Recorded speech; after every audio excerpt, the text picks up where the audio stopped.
I've talked about eugenics, but I haven't talked about euthenics. Euthenics is the other side of the coin. Euthenics is the environmental factors that help to nurture the genetic components. We have learned quite a bit about, in fact, there's a whole new science of genetics that has been discovered called epigenetics, which talks about how the environment expresses genes. There's a saying amongst the medical community that used to be, and it still is, that it is genetics that loads the gun, but environment that pulls the trigger, meaning that even though if you may have a predisposition to heart disease or cancer, you may not develop that unless you partake in meat eating, alcoholism, drug and alcohol abuse, nicotine use, tobacco use. These things are what pull the trigger.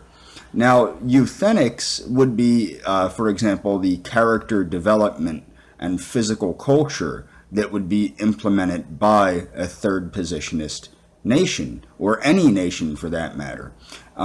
Physical culture does play a huge role in character development, as anybody that can tell you that's done a physically demanding type of exercise or personal development, like karate or dancing, it's very hard to get your body to do what you want it to do.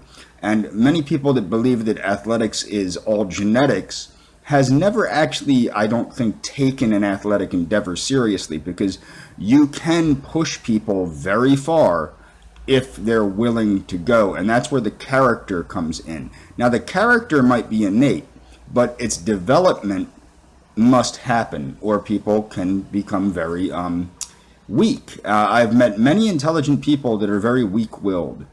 So what is character development? Well, this is one reason I'm working on the seven deadly sins, the reinterpretation of the seven deadly sins for a practical use, is because character development is basically self-regulation to conform to reality standards. Now, the way euthenics works is it is the education of the individual through the school system and things of that nature.